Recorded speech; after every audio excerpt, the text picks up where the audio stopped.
7ই মার্চের জন্য অপেক্ষা করলাম, মনে করলাম শেখ মুজিবুর রহমান স্বাধীনতা ঘোষণা করবে, কিন্তু তিনি স্বাধীনতার ধারে কাছেও ছিলেন না। তিনি চেয়েছিলেন পাকিস্তানের প্রধানমন্ত্রী হওয়ার জন্য, বাংলাদেশের না।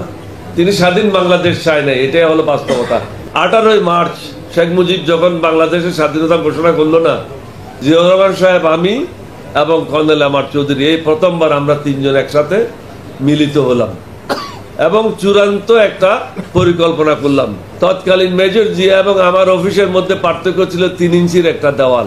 আমি ছিলাম কোয়ার্টার মাস্টার, উনি ছিলেন 2IC সহ অধিনায়ক। উনার সাথে আমি কখনো কোনো জায়গায় চাকরি করি নাই, কোনো জায়গায় আমার দেখা হয় নাই। উনি ISI-তে চাকরি করেছেন, আমিও ISI-তে চাকরি করেছি। সুতরাং একে অপরকে আমি অন্তত ওনাকে তখন বিশ্বাস করতাম না, কারণ জানি না, শুনি না, কি কথা বলি, কোথায় ফাঁসা যায়, কোথায় জেলে ঢুকে যায়, কোনো ঠিক নেই। ওনার বাসাটা ছিল আমাদের অফিসার্স মেসের খুবই কাছে, 150 গজের মধ্যেই। একদিন সন্ধ্যার সময় উনি আমাকে সংবাদ দিলেন যে তুমি আমার বাসায় আসো। নিচে 3 তলার বাসা ছিল, 1 তলা 2 তলায় উনি থাকতেন, 3 তলায় লেফটেন্যান্ট মাহফুজ তার বউ নিয়ে থাকতো।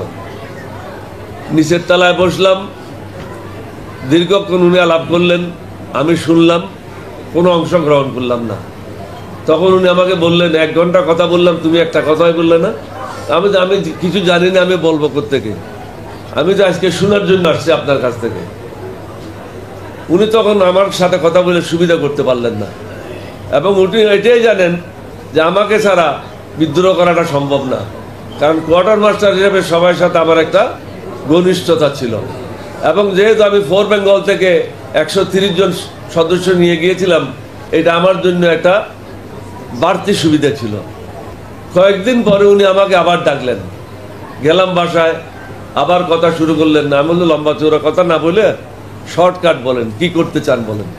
বল, দেশের জন্য কি করা উচিত। আমি, আপনি সিনিয়র, আপনি বলেন কি করা উচিত। বলে, বিদ্রোহ করলে কিরকম হয়। আমি, খুব ভালো হয়। ভালো যদি হয় তাহলে তুমি ট্রুপসের দায়িত্ব তো তোমাকে নিতে হবে। আমি দায়িত্ব নেব, অফিসারদের দায়িত্ব নেব। আস্তে আস্তে আস্তে আস্তে অফিসারদেরকে একটু একটু বলা শুরু করলাম, দেশের এই অবস্থা, এই অবস্থায় কি করণীয়। কিন্তু আমরা যে বিদ্রোহ করব, এটার ধারে কাছেও নেই।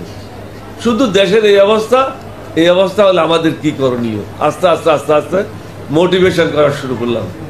এখানে গুরুত্বপূর্ণ ভূমিকা পালন করেছিল আমার নায়েব সুবেদার কোয়ার্টার মাস্টার আব্দুল হামিদ, যশোর বাড়ি। তার মাধ্যমে আমি প্রত্যেক প্লাটুনে 1 জন 2 জন রিক্রুট করলাম। রিক্রুট করে তাদের মাধ্যমে ট্রুপসের মধ্যে একটা স্থান করে নিলাম যে আমরা যদি বিদ্রোহ করি কখনো বিপদে পড়ব না। জিয়া সাহেবের সাথে একটা সম্পর্ক হয়ে গেল। জিয়া সাহেবকে তখনও আমি বলি নাই যে কর্নেল আমার চৌধুরী সাহেবের সাথে আমার আলোচনা অলরেডি 2 মাস আগের থেকেই চলছে।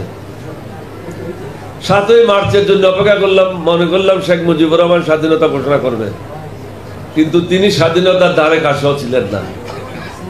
তিনি চেয়েছিলেন পাকিস্তানের প্রধানমন্ত্রী হওয়ার জন্য, বাংলাদেশের না। তিনি স্বাধীন বাংলাদেশ চায় নাই, এটাই হলো বাস্তবতা। এটা আমি পরে বলবো আপনাদেরকে। জিয়াউর রহমান সাহেবের সাথে আস্তে আস্তে আস্তে আস্তে আরো খোলাখুলিভাবে আলাপ শুরু করলাম। একদিন আমি জঞ্জুয়া সাহেবকে বললাম, আমি তো ভালো করে কোয়ার্টার মাস্টারের কাজগুলি বুঝি না, আপনি আমাকে একটু বুঝিয়ে দিতে হবে।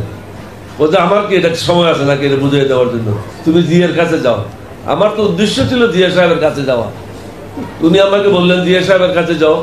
তো জিয়া সাহেবের কাছে গিয়ে আমি বইটা, বড় বালামটা খুলে হাতে আঙুল দিয়ে লাইনে লাইনে দেখাতাম আর দুজনে কথা বলতাম। এছাড়াও মাঝে মাঝে উপরে 3 তলায় বাথরুম ছিল, উনি বাথরুমে ঢুকতেন, কিন্তু কোনো প্রস্রাব করতেন না। বাথরুমে ঢুকে দরজাটা একটু ফাঁক রাখতেন, আমি বাইরে দাঁড়িয়ে থাকতাম। এমন মনে হয় যেন একজনে প্রস্রাব করতেছে, আরেকজনে যাওয়ার জন্য অপেক্ষায় আছে। এইভাবে আমরা দুজনে কথা বলতাম। নিয়মিত আমাদের মধ্যে একটা আলাপ আলোচনা ছিল। ফাইনালি 18ই মার্চ শেখ মুজিব যখন বাংলাদেশের স্বাধীনতা ঘোষণা করলো না, জিয়াউর রহমান সাহেব, আমি এবং কর্নেল আমার চৌধুরী, এই প্রথমবার আমরা 3 জন একসাথে মিলিত হলাম এবং চূড়ান্ত একটা পরিকল্পনা করলাম কিভাবে কি করব। ইস্ট বেঙ্গল রেজিমেন্টের দায়িত্ব দেওয়া হলো, তারা 20 বেলুচ রেজিমেন্টকে দমন করবে, আর আমরা যে কোনো অবস্থার জন্য 8ম বেঙ্গল রেজিমেন্ট প্রস্তুত থাকবো।